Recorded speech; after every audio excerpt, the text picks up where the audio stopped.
Então, vamos fazer o fluxograma de produção do leite para aplicar a análise de perigos e pontos críticos de controle, correto? Bom, então eu tenho aqui a vaca leiteira, tenho aqui a obtenção do leite, esse leite é chamado leite cru. Depois da ordenha, ele vai para uma usina de beneficiamento. Aqui no Brasil, até bem pouco tempo, a gente tinha usinas de beneficiamento semelhantes a essa aqui, né? Bastante rudimentares, até grandes empresas de beneficiamento do leite, como você está vendo nessa aí. Então, o leite é obtido através da ordenha, ele é acumulado pelo produtor de leite e, imediatamente, esse leite produzido ele vai para uma usina de beneficiamento. Até lá, ele é chamado de leite cru. Depois, na usina de beneficiamento, o beneficiamento é justamente a pasteurização, ele vai dar origem a um leite que é chamado leite pasteurizado, que pode ser apresentado aí em várias embalagens e existe diferença aí do processo de pasteurização utilizado aí nessas embalagens. Não vamos discutir isso agora, o que eu quero é que você reconheça, né, as embalagens, as diferentes embalagens em que o leite pode ser acondicionado. Então, você tem agora, nessa embalagem, um leite chamado leite pasteurizado. O que pode acontecer com o leite cru? Ele pode sofrer contaminação antes desse ponto crítico de controle feito pela usina de beneficiamento, que é a pasteurização. A pasteurização é um ponto crítico de controle, né? Vai controlar contaminantes do leite cru. E onde entram os contaminantes no leite cru? Primeiro, a vaca pode ter doenças cujos agentes etiológicos passam para o leite. Então, o leite ele é obtido da vaca doente e ele já sai da vaca contaminado. Então, existem várias zoonoses que podem ser transmitidas ao homem que esse gado leiteiro pode ter.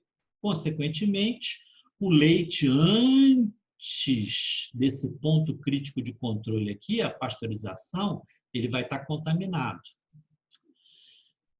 E se essa ordenha e o transporte até a usina não seguir normas rígidas de higiene, o que pode acontecer? Pode acontecer que recipientes, superfícies, a manipulação introduza contaminantes. Bom, esses contaminantes de importância higiênico-sanitária, eles têm que ser eliminados pela pasteurização. Mas, eventualmente, o leite pasteurizado, depois do processo de pasteurização, antes dele ser embalado, ele pode sofrer contaminação. É uma contaminação após pasteurização. Então, a máquina de invase desse leite pode ter superfícies contaminadas e introduzir contaminantes nesse leite. Depois dele embalado, como essas embalagens são herméticas, ele não sofre, né, contaminação. Então, quando você olha esse fluxograma de produção, certamente a parte mais preocupante é a do leite cru, né? Então, o leite cru é extremamente, como já foi citado em slides anteriores, perigoso, né? Perigoso. O indivíduo que ingere leite cru pode ter doenças a partir de agentes que são transferidos da vaca para o leite, a vaca doente para o leite. Então, hoje em dia, muitas pessoas querem ter hábitos de vida saudável, ir para um hotel fazenda, porque lá eles terão a possibilidade de beber leite cru. É um risco inimaginável. Se essa vaca tiver qualquer zoonose passível de transmissão para o homem será contaminado, o homem ficará doente, o homem vai adquirir essa zoonose. Então, isso é inadmissível. Beber leite cru, mesmo que você tenha um excelente controle sanitário do rebanho, não é uma prática saudável, não é uma prática segura, é uma prática insegura. Você deve ingerir sempre leite pasteurizado. Leite pasteurizado é seguro, né? O processo de pasteurização elimina os perigos que podem ter sido introduzidos no leite cru. Quais são esses perigos? Algumas bactérias que causam zoonoses. Brucela, que causa brucelose, salmonela, que causa salmonelose, o Mycobacterium bovis, que causa uma doença no homem semelhante ao Mycobacterium tuberculosis. Então, se você olhar, esses agentes aqui são extremamente importantes. Você não pode colocar a sua saúde em risco bebendo leite cru, porque esses agentes causam doenças e doenças extremamente sérias. Agora, além desses agentes, em 1957, aqueles autores que publicaram um trabalho dizendo que as temperaturas do processo de pasteurização tinham que ser modificadas porque eles isolaram uma bactéria chamada Coxiella burnetii. Essa bactéria ela é completamente diferente de todas as outras bactérias aí relacionadas ao leite. Essa bactéria é um coccobacilo extremamente pequeno, como você pode ver nessas imagens aqui. Esse coccobacilo aqui é a Coxiella burnetii. Essa bactéria aqui é um bastonete, como nós estudamos aí ao longo da aula de microscopia, de morfologia bacteriana. Se você observar, esse coccobacilo aqui é muito maior que o coccobacilo da Coxiella burnetii. Então, são bactérias que estão abaixo, muitas vezes, do limite de resolução do microscópio óptico. Ou melhor, né? O microscópio de luz. O microscópio óptico é uma denominação antiga, né? Todos os microscópios são ópticos. Então, recordação da matéria, né? Microscópio de luz. O que dificultava, logicamente, a detecção dessas bactérias. A gente usava o microscópio de luz para identificar bactérias. Se você não consegue visualizá-las porque elas têm dimensões inferiores ao limite de resolução, elas passavam desapercebidas. Nessa época já existia o microscópio eletrônico, e foi ele que possibilitou, como você vê nessa imagem aqui, a detecção aí desses coccobacilos. Essas bactérias, elas tinham uma parede celular que lembrava as bactérias gram-negativas, mas, em geral, a gente não usa o método de coloração de gram para corar aí a Coxiella burnetii. E ela é um parasita intracelular obrigatório, ou seja, ela está dentro de um grupo de bactérias totalmente diferente da maioria absoluta das bactérias. Essa bactéria, Coxiella burnetii, é um parasito intracelular obrigatório, ou seja, para você cultivar ela no laboratório, você tem que utilizar um meio celular, uma cultura de células, a semelhança das culturas de células usadas no cultivo dos vírus. Então, o tamanho extremamente reduzido e serem parasitos intracelulares obrigatórios fez com que essas bactérias fossem reconhecidas muito tardiamente, só em 1957. Lógico, elas foram descritas um pouco antes, né? E em 1957 elas foram reconhecidas no leite. Qual era o conhecimento que se tinha nessa época, né? em que a Coxiella burnetii foi observada no leite. Essas bactérias tinham uma resistência maior que bactérias na forma vegetativa. E foi observado que a Coxiella burnetii ela produzia variantes celulares, cada uma com características próprias. E uma variante celular, ela era uma forma de resistência da bactéria, ou seja, lembrava muito os endosporos bacterianos. Tanto é assim que essas formas de resistência da Coxiella burnetii foram chamadas de SLP, ou seja, partículas semelhantes a esporos. Por que esse nome? Porque são formas de resistência. Eram essas formas que resistiam às temperaturas próximas da temperatura do processo de pasteurização.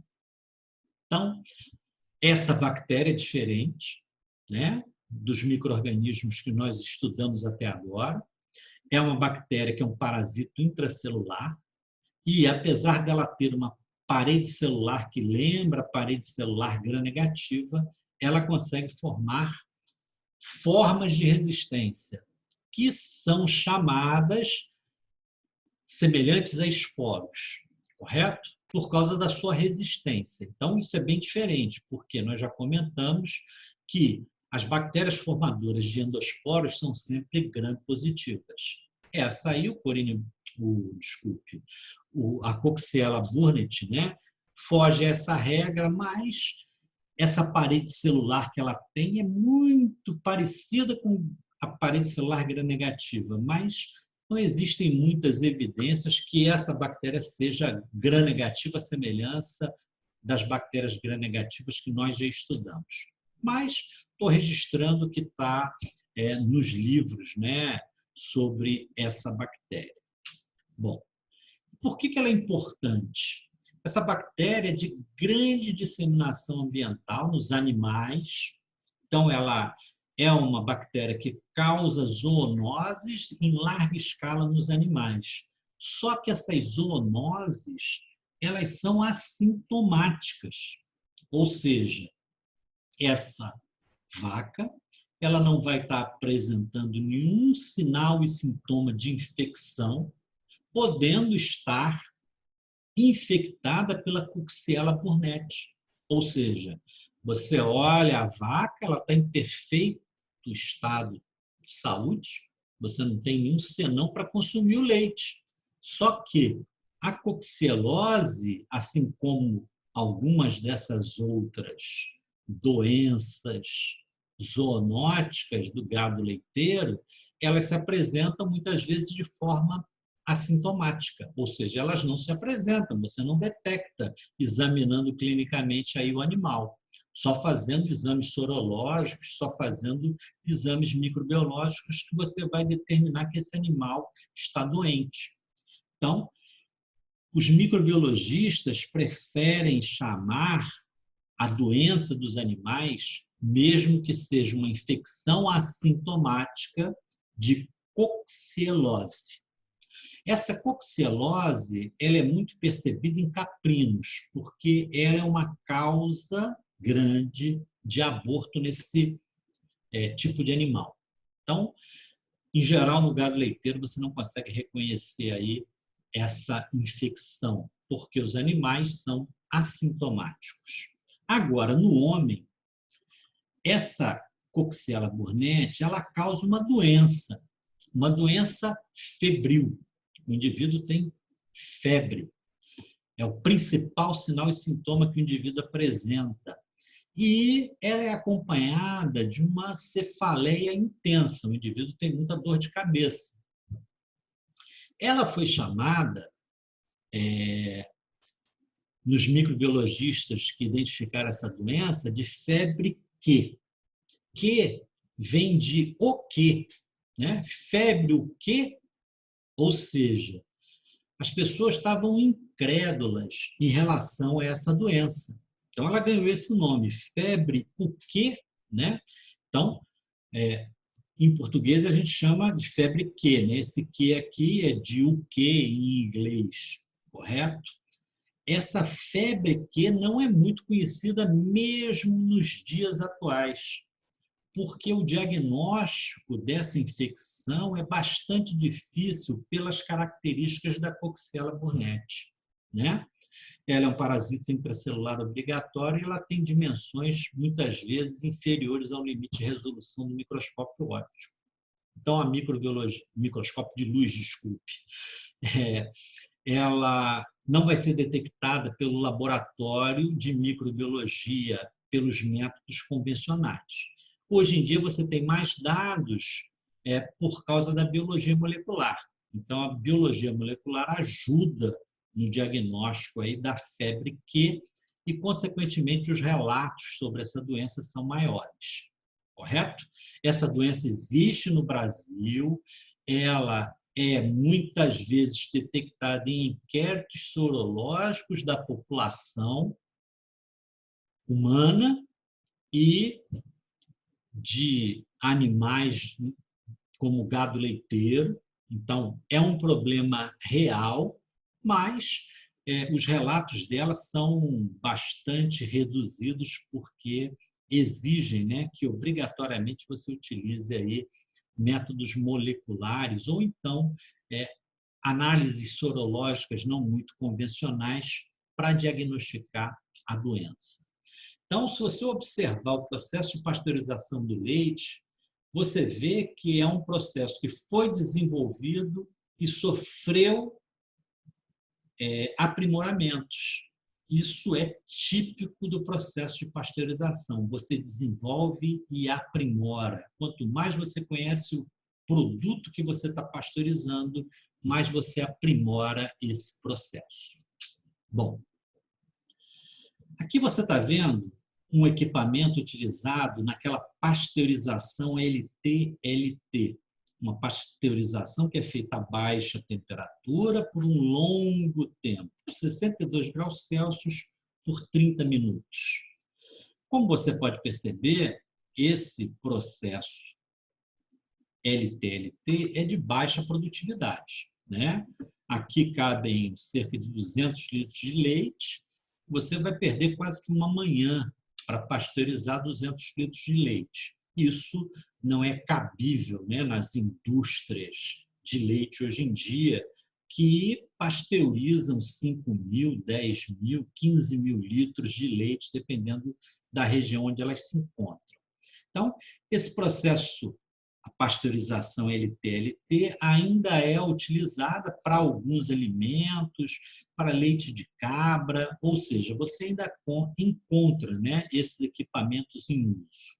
Como é que eles são compostos? É um tanque onde você coloca o leite, esse tanque tem aquecimento e existe um registrador aqui, um disco de papel, que vai registrar, né, todas as temperaturas e tempos do processo. Então, isso serve para rastreabilidade, né?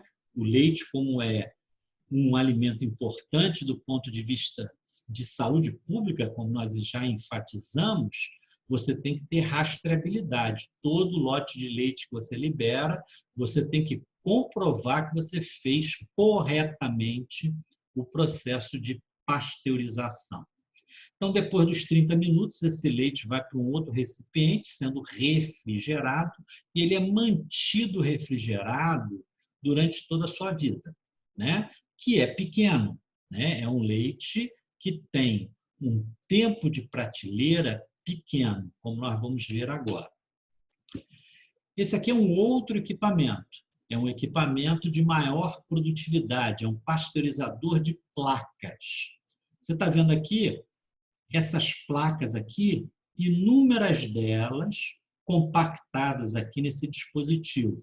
Pega uma série de placas dessa, bota uma em cima da outra e você está vendo aqui, ó, por onde entra e por onde sai o leite. Esses orifícios aqui é por onde entra e sai o leite. Como é que é o processo de pasteurização? Essa placa tem uma série de canais por onde o leite transita, né?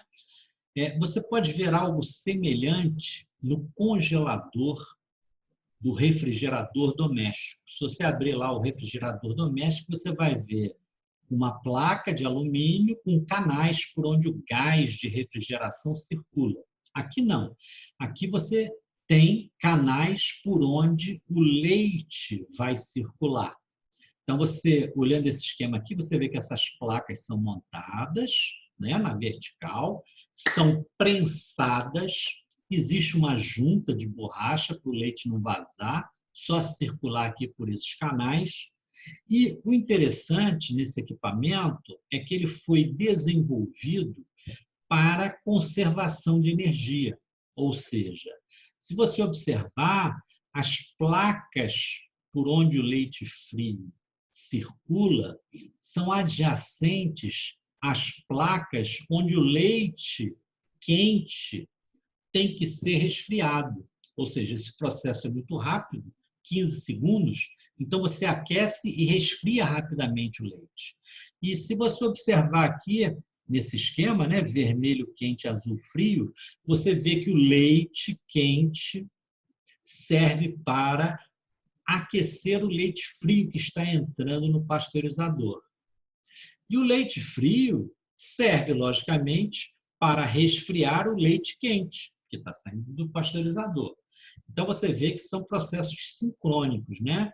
O processo de aquecimento e resfriamento do leite se dá aí sincronicamente nesse pasteurizador de placas, né? Só você olhar aqui, né, o cano azul enche essa placa, né? Esse cano vermelho com leite quente enche essa placa. Com isso, você vai ter aquecimento desse leite que está em azul e resfriamento desse leite que está em vermelho. Por que isso tem que acontecer assim? Porque o tempo do processo é muito reduzido, são 15 segundos.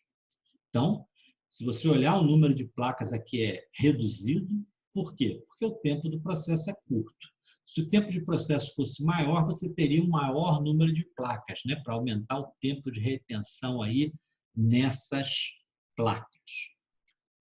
Então, esse equipamento aqui faz o processo de pasteurização chamado HTST, né? Alta temperatura, tempo curto. Qual é a especificação? 72 graus Celsius, 15 segundos. E, imediatamente após o processo, ele é resfriado a 5 graus Celsius, para fazer aquele choque térmico que nós já falamos anteriormente. Se você observar, esse equipamento aqui também tem um registrador do processo, né? Porque também tem que ter rastreabilidade. E você vê que esse pasteurizador ele se conecta diretamente a um outro tanque que mantém aí o produto refrigerado abastecendo a uma envasadora. Você vê que o leite sai desse tanque, vai para essa envasadora e você está vendo aqui esse manipulador de alimentos numa posição nada ergonômica, correto? Amparando aí o saco de leite envasado aí por esse equipamento. Esse leite em saquinhos, ele é bastante conhecido pelas pessoas mais velhas, né? Tiveram a oportunidade de conhecer esse produto. Em algumas regiões mais afastadas aí dos grandes centros, você até pode ainda encontrar, né? E esse leite pasteurizado, como eu já falei anteriormente, ele tem um prazo de validade, um tempo de prateleira muito curto, 3 a 5 dias. E você obrigatoriamente tem que observar a cadeia de frio, ou seja, ele não pode ser exposto a temperaturas superiores a 4 graus Celsius. Por quê? Porque esse produto tem microbiota. E, consequentemente, essa microbiota, se ele for exposto a temperaturas superiores a 4 graus Celsius, ela vai se multiplicar e deteriorar o alimento. Ou seja, a deterioração vai acontecer durante o prazo de validade aí desse produto. E por que esse produto não se conserva por mais dias mesmo a cadeia de frio sendo observada rigorosamente. Porque existe um grupo de bactérias que nós já comentamos, que são os psicrotróficos. Então, psicrotróficos se multiplicam a 4 graus Celsius. Ou seja, toda bactéria que resistir ao processo de pasteurização, os termodúricos, já aprendemos isso, correto? Os termodúricos, que são psicrotróficos, vão deteriorar esse produto depois do seu prazo de validade, mesmo que você mantenha rigorosamente a cadeia de frio.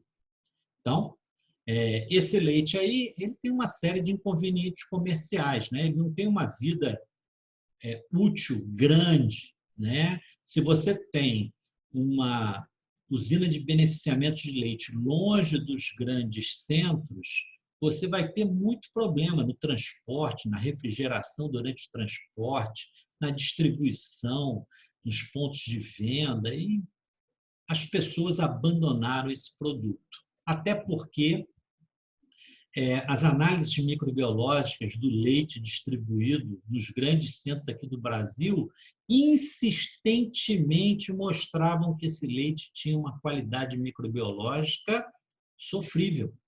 Então, não é que ele estivesse deteriorado, mas a sua qualidade microbiológica era muito ruim.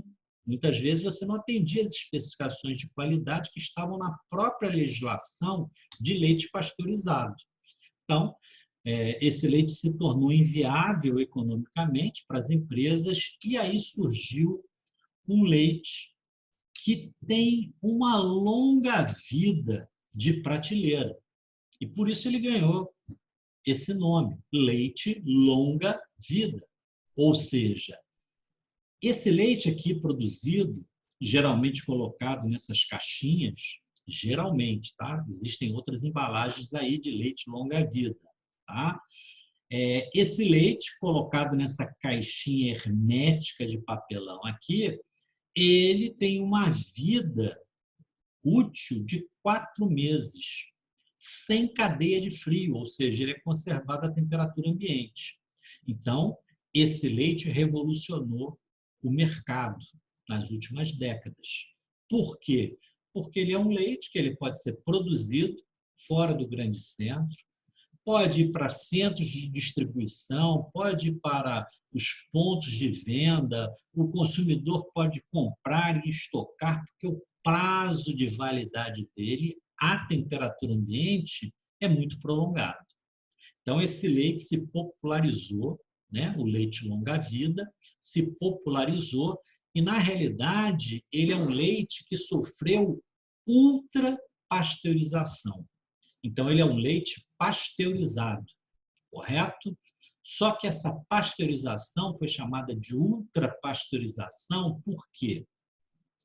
Ou UHT, né? Por quê? Porque você utiliza uma temperatura extremamente elevada e um tempo ultra curto, né? Ultra elevada e ultra curto, por isso o UHT. Qual é a temperatura? 130 a 150 graus, dependendo aí do equipamento do fabricante. E o tempo do processo é de 2 a 4 segundos. Então, como você pode ver, esses equipamentos aqui são de altíssima produtividade, né? Então, você consegue envasar, né, uma quantidade de leite indescritível, né? Continuamente. E qual a principal característica aí desse equipamento? Ele faz a própria embalagem. Então, ele faz essa caixinha e descontamina o interior dessa caixinha.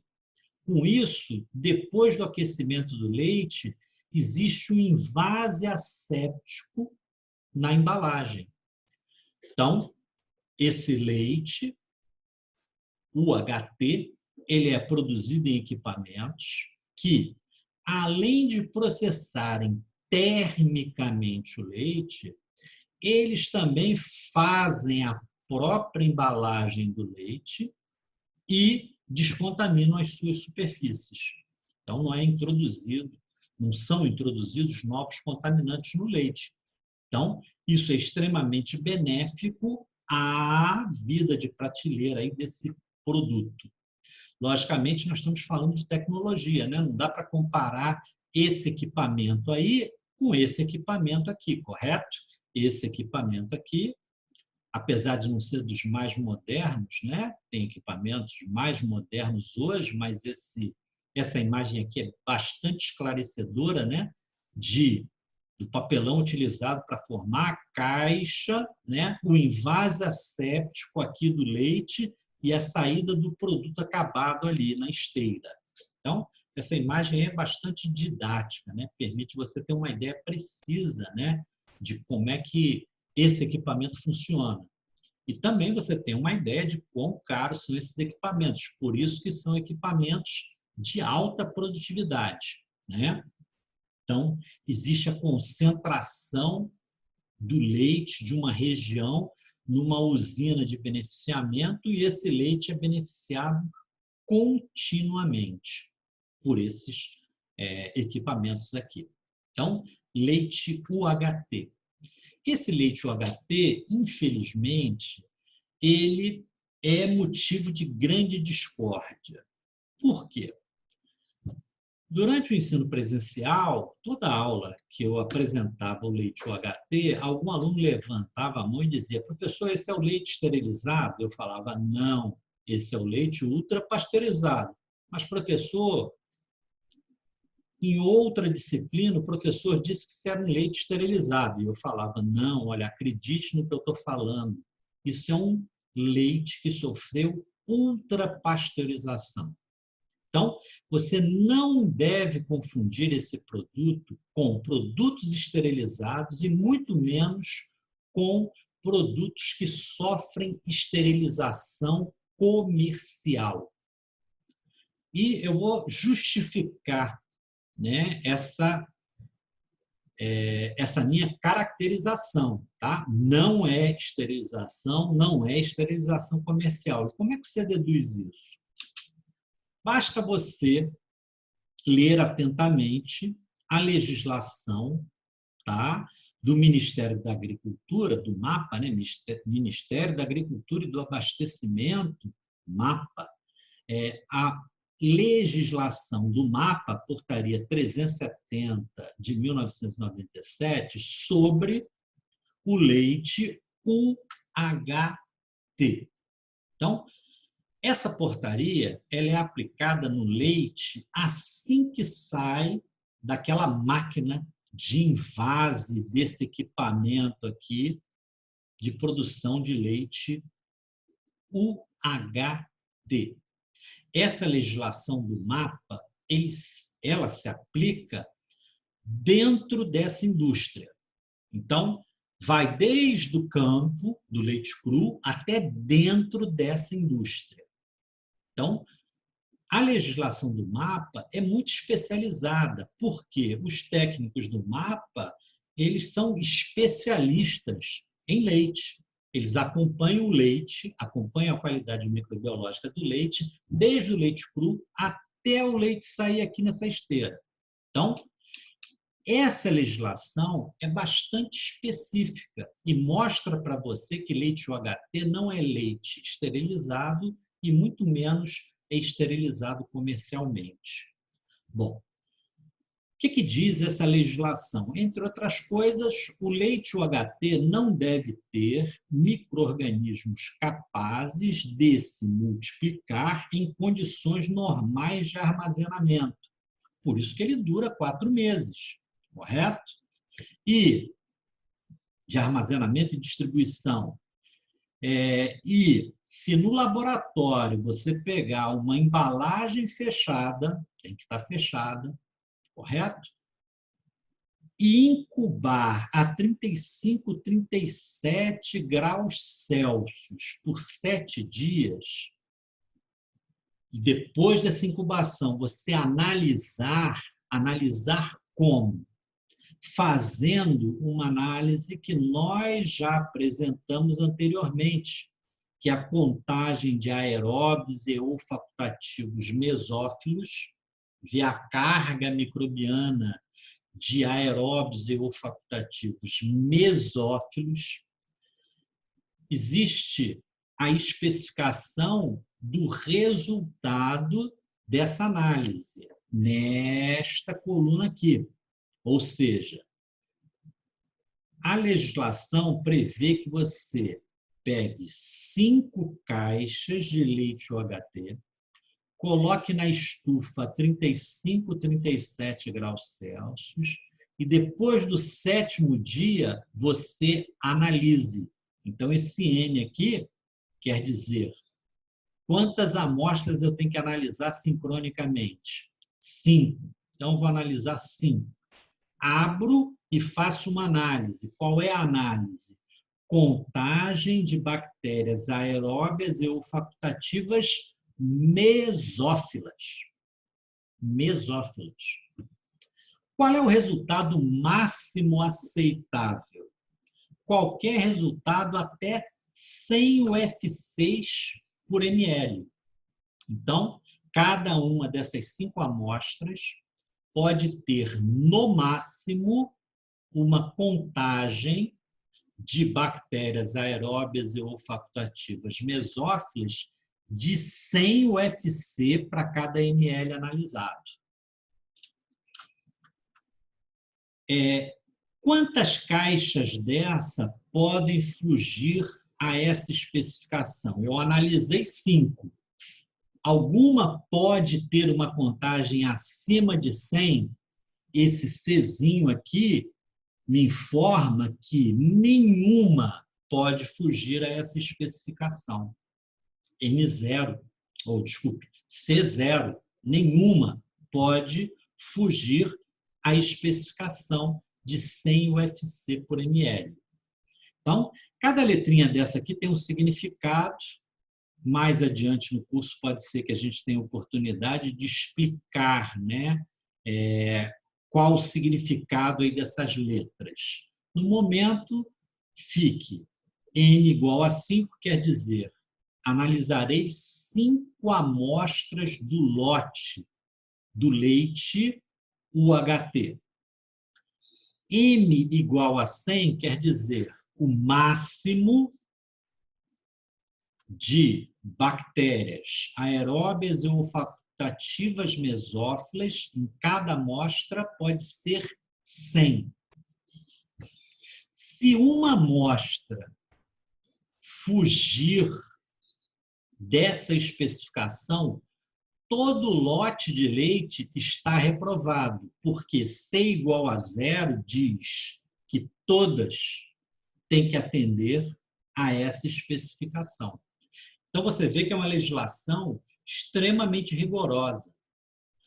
Pega um lote de leite, retira 5 amostras, faz uma incubação por 35, faz uma incubação a 35, 37 graus Celsius por 7 dias, pega essas amostras, abre e faz uma análise de contagem.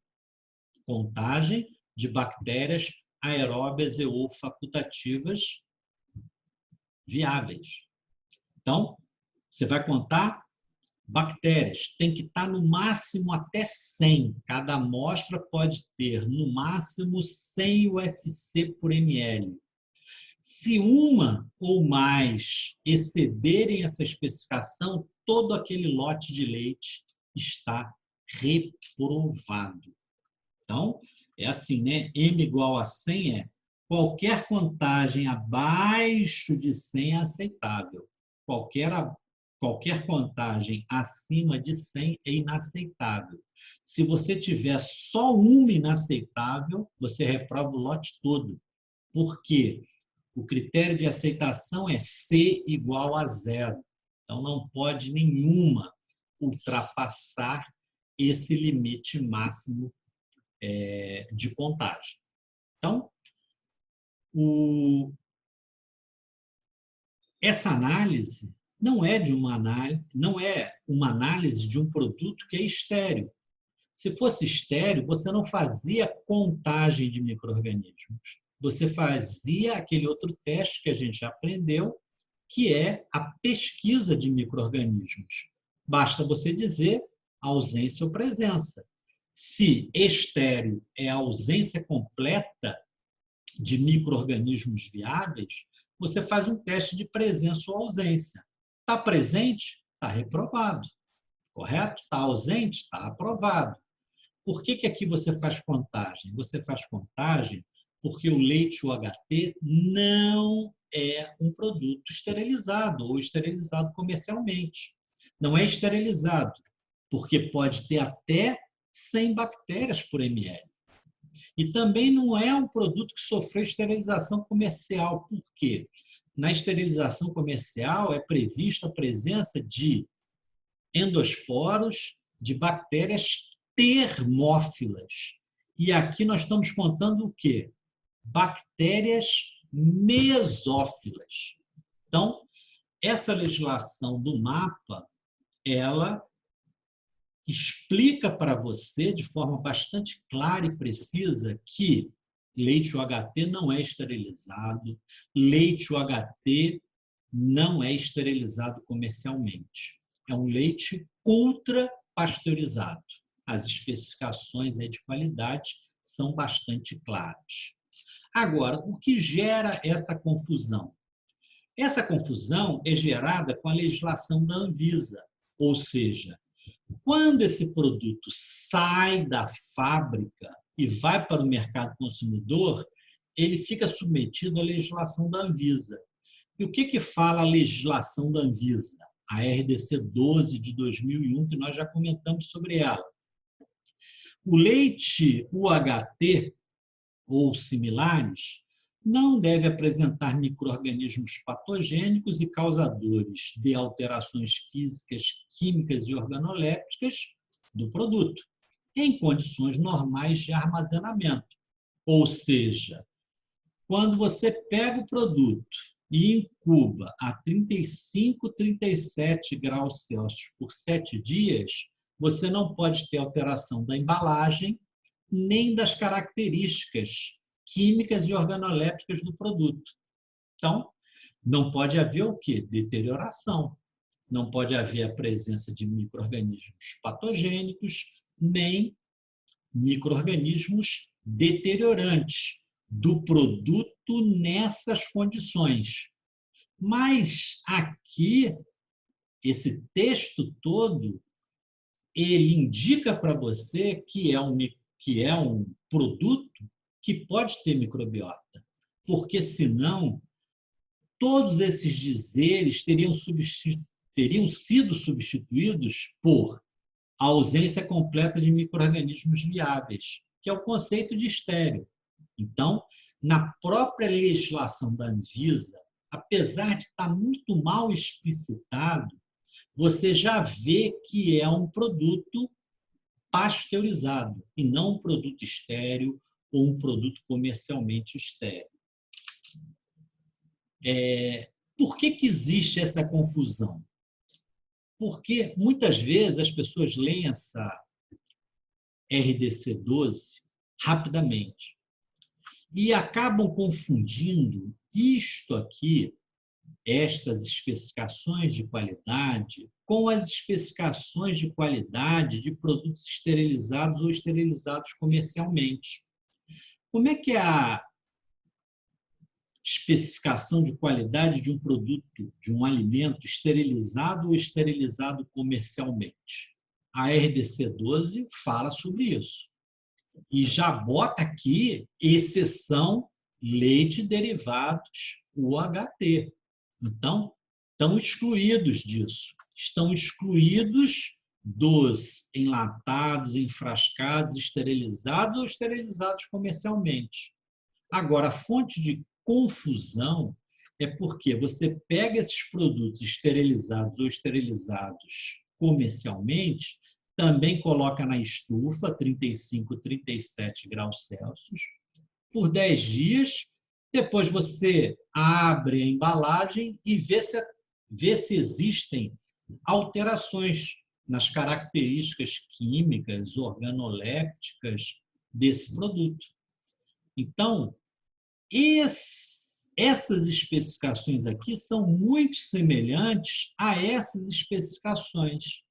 E o leitor que não se atenta a detalhes, ele passa a ver o leite UHT como um leite que sofreu um processo de esterilização ou é um produto comercialmente esterilizado. Não é, correto? Não é.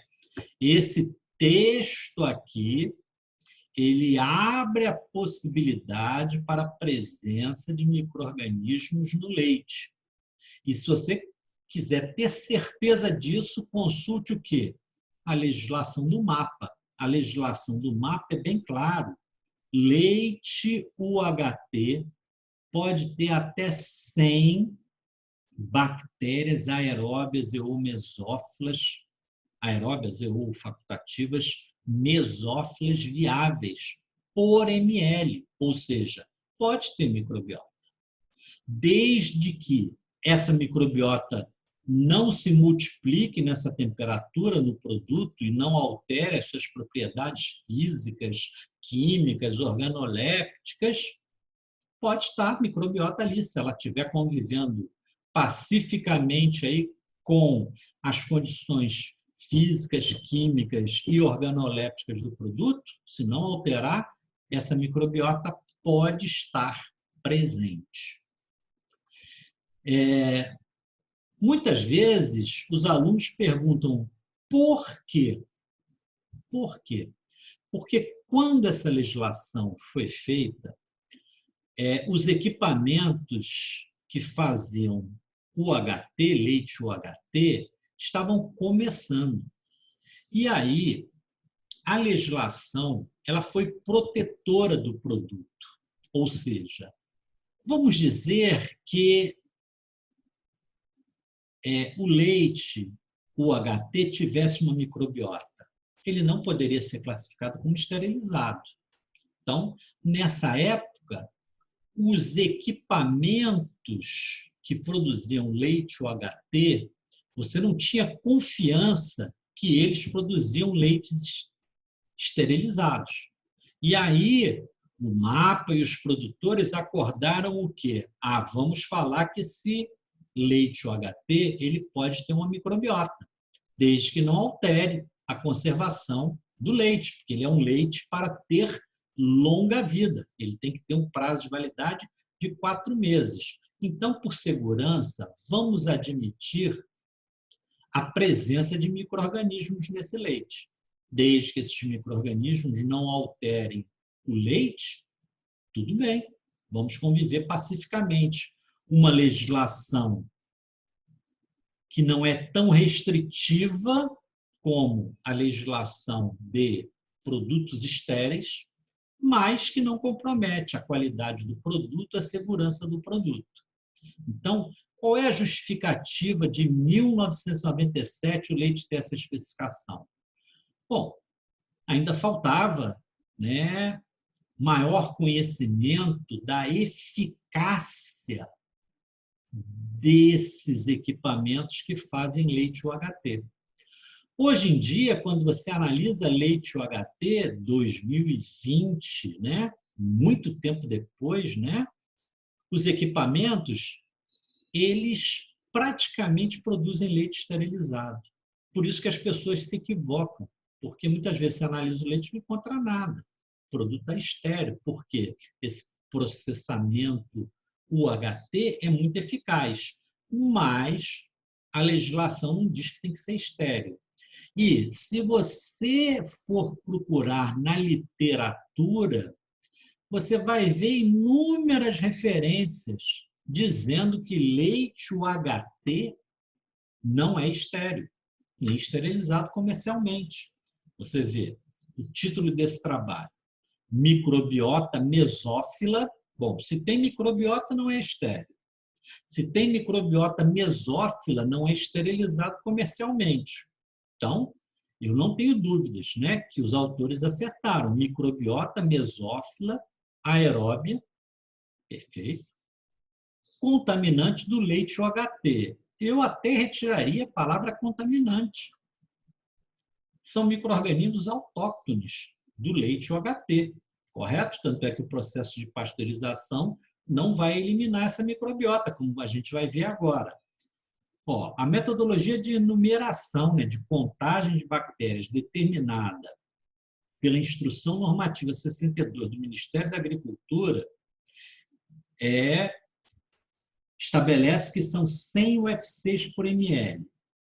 Eles analisaram 60 amostras, 23 apresentaram resultado superior a 100. Então, além de ter microbiota, muitos produtos tinham uma microbiota em contagem superior à especificação de qualidade do produto. E nem por isso, né, os produtos tinham alteração.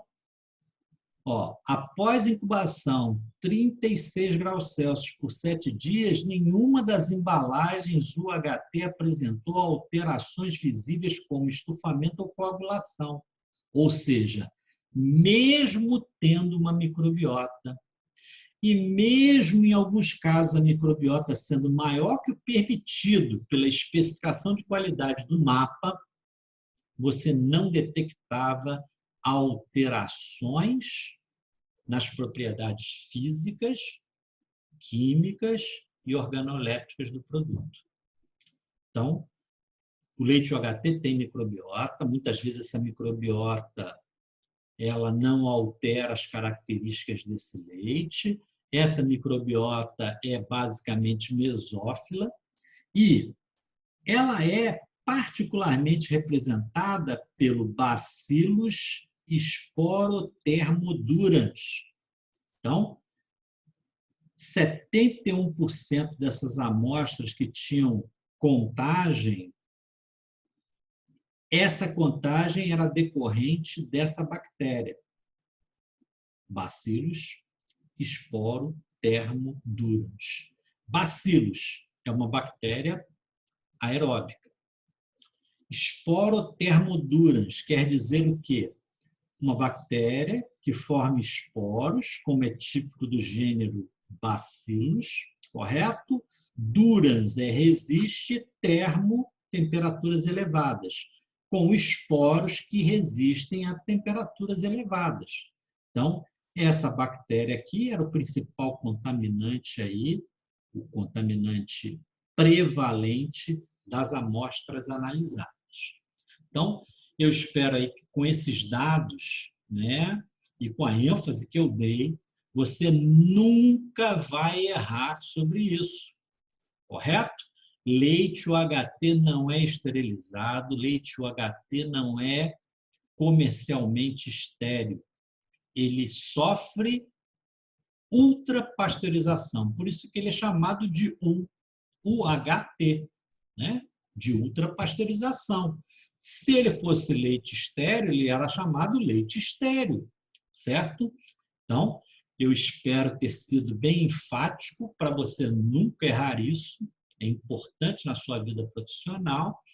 É importante agora que você vai, né, para as disciplinas aí que falam sobre esse tipo de alimento. É importante você entender, né, da legislação e a aplicação da legislação nesse produto. Espero aí que tenha transmitido conhecimento sobre esse assunto. É um assunto extremamente extenso e interessante. Eu espero que tenha despertado o interesse de vocês nesse assunto, para vocês continuarem o estudo de vocês sobre esse assunto. Ele fará parte da vida da nutricionista, com certeza. Como eu sempre recomendo, não deixe de fazer aí os exercícios do Google Formulários, ou então os exercícios disponibilizados no Socrative pelas nossas monitoras. E, se você ficou com alguma dúvida, eu certamente vou poder tirar essa dúvida na próxima atividade aí do estudo sincrônico. Agradeço muito aí a atenção de vocês, pela paciência, pela aula extremamente longa, mas é um assunto muito importante para vocês. Muito obrigado aí pela atenção.